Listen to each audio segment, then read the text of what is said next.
In 1989, Mica Paris moved to the States. It opened up a new world of friendships and musical collaborations.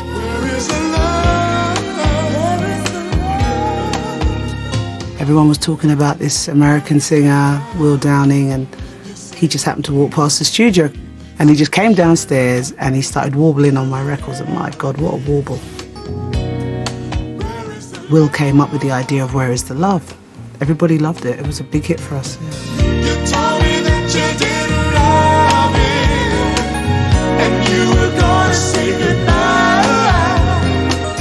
But if you really didn't mean it, why did you have to lie? Where is the love you said was not about till the end of time? Was it just a lie? Where is the love? If you had a sudden change of heart, I wish that you had told me so.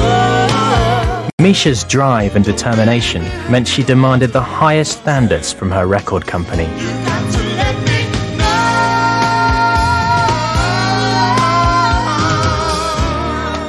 Back then, I had a drive, man. I tell you, it was freaky. I mean, I met people afterwards who said they knew me when I was like 18, and I'm like, I shudder. I'm like, no.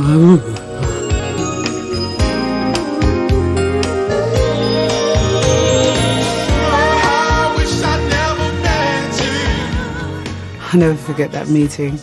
And they just looked at me, all the guys in the suits, you know, and they sort of said, so Mish, what do you want to do? And then I just went off on one, didn't I?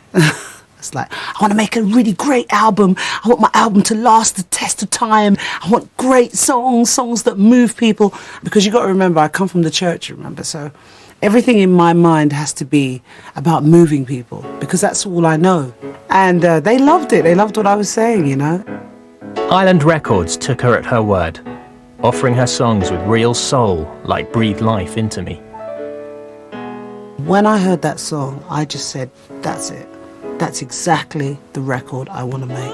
I don't know what it was. It just talked to me. It spoke to me. It felt like that's where I needed to be. In your eyes I see the dawn and the sunrise of creation. So many dreams have come and gone, unfulfilled until today. Reach out and touch me like the sun. You know I need your inspiration. This was once a barren land, endless winters froze the sea. Start the miracle growing inside, feel into hearts beating time. Oh, breathe life into me.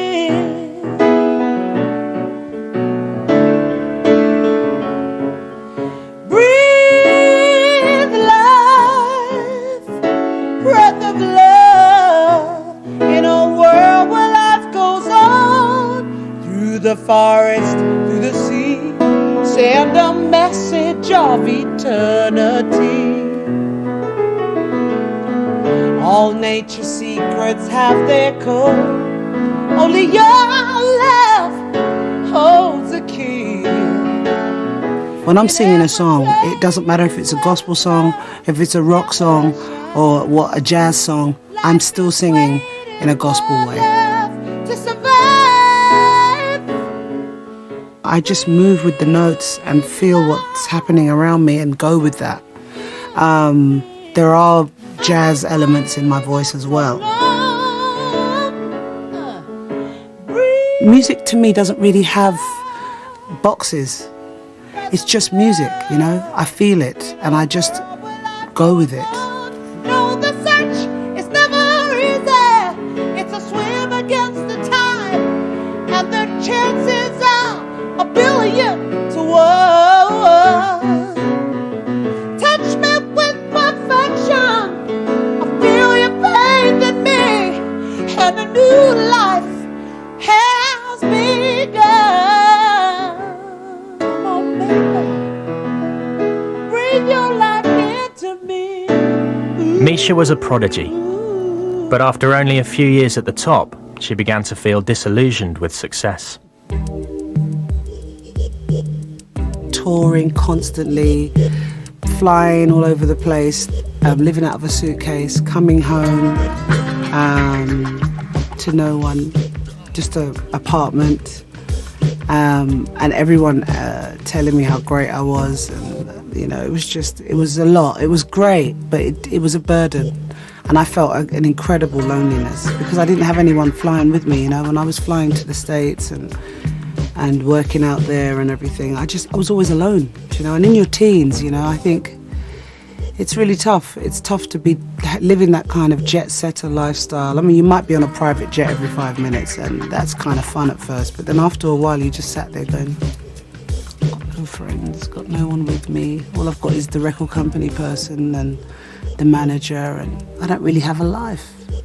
Just everyone around me was taking drugs, and I felt like everyone was just enjoying my fame more than I was, and I felt like I didn't want to go down that road. I felt there were two roads available to me at that moment, and it was either become a complete crazy nut and take loads of drugs and get crazy and be a complete rock chick, or go for the family, spiritual thing.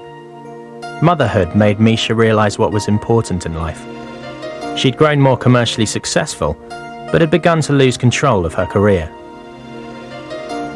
Whisper a Prayer would be her last album for Island. This album was the first time where I felt that I didn't have as much control, because you're working with a different level of producer. The producers were so massive. I mean, these guys were charging like 250 grand a track, and these guys, that was the level they were on. I wasn't really calling the shots because these guys are the shots, do you know what I mean? It was a bit strange because up to that point I'd had pretty much control of everything I was doing. The record company wanted to have the success again like the first one, so I had to give up a lot of that power, which was really, really sort of, for me it was kind of hard.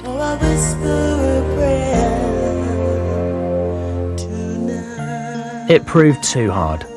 The deal with Island was over, and Mica took a break from recording, bringing her vocal talents to a new audience on the stage. I was kind of ready to try something new. I'd been making videos and album after album after album after album, and I was kind of ready to try new things.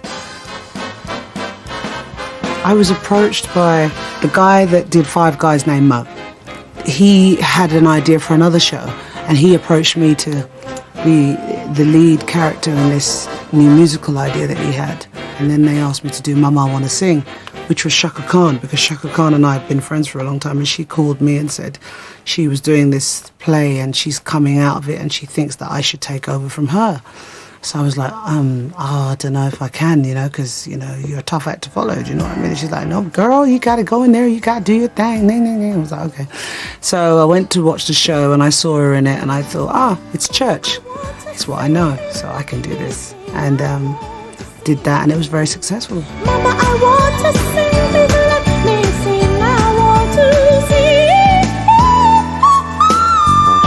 sing. 2 years after her break with Island, Mica went back to her first love, using her vocal range, power, and soulful delivery to add her unique sound to great melodies. Is it getting better? Or do you feel the same? Will it make it easy on you? I just thought, wow, that's a great song lyrically. I've always liked Bono's lyrics. I think Bono is a very spiritual guy. One love, one life. For me, I was never this person that could just have a routine. I'm a real live performer because I come from church, so it's the same thing. It's like when you go out there, you have to leave yourself at the door basically and allow yourself to just be lead.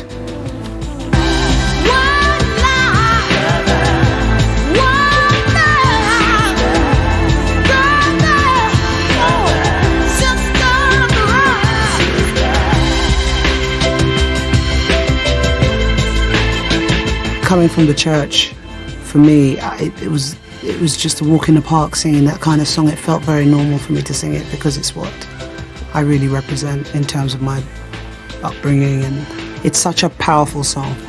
And you know, that's why it felt normal for me to sing it, because it felt like I was at church again. And Mica would need all her spiritual resources to cope with what life threw at her next. It was a trauma for the whole family. A tragedy befell her brother Jason. What happened was his girlfriend, who has, at that time, she just had the second baby. And they'd been together for a few years. And she was at a bus stop waiting for a bus to go home with the children. And a guy came up to her and was chatting her up. And she sort of said, you know, I'm not really interested. I've got a boyfriend, sort of thing. And he threw a bottle at her. And she was just, you know, like, oof. You know, he's a bit of a case, you know. But she went back and she told Jason.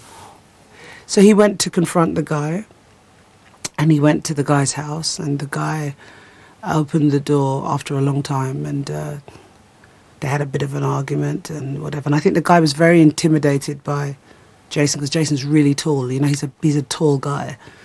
And Jason was about to walk away because I think they were having some sort of argument. The guy went back into the house and he got his gun and started chasing Jason down the street with the gun and shot him 3 times.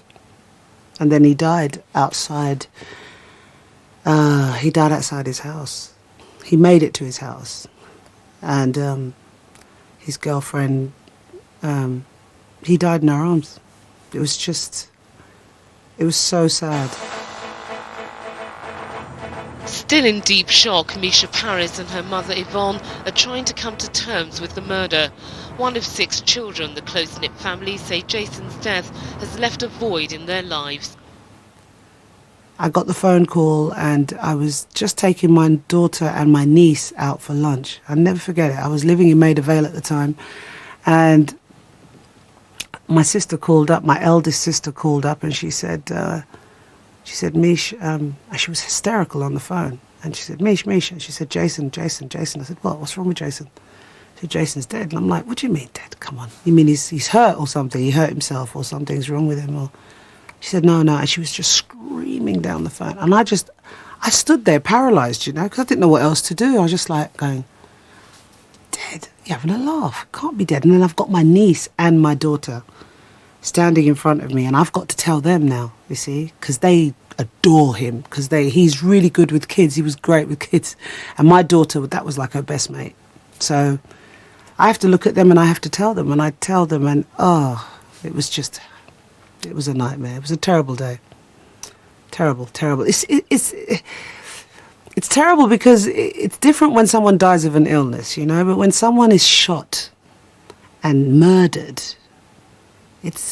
I can't even put it into words what it does to you. You're just destroyed because you're just like, someone took a life, you know. It wasn't a choice, it was taken. And that's just not great, you know. So it was really hard.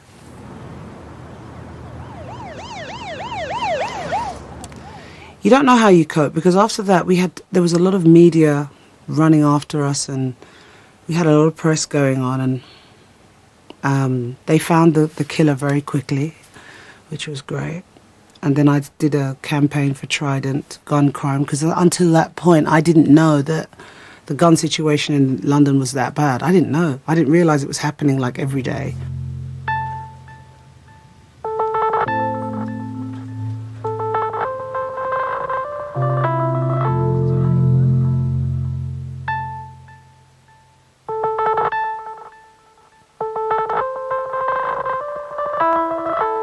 If you know someone's got a gun and don't report it, you could have blood on your hands. The personal challenge for Mica was to come to terms with the man who had killed her brother.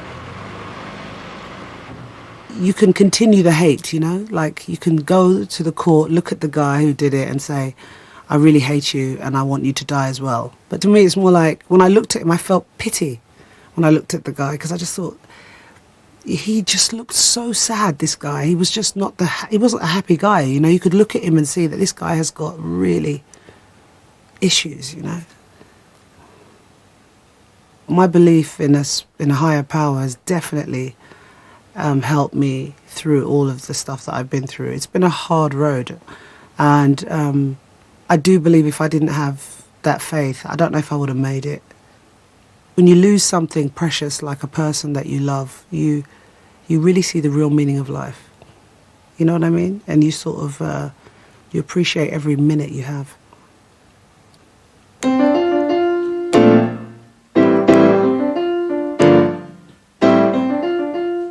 Let's Stay Together it's a song that never dies. I'm so in love with you. Whatever you want to do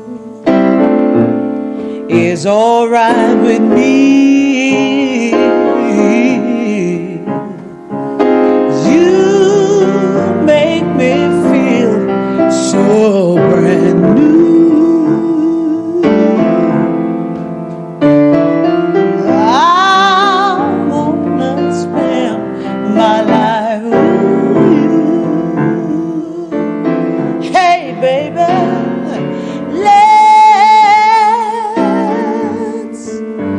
Let's stay together, loving you whether times are good or bad, happy or sad, good, bad, happy.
In part 3, Mica collaborates with rock legends and becomes an evangelist of soul.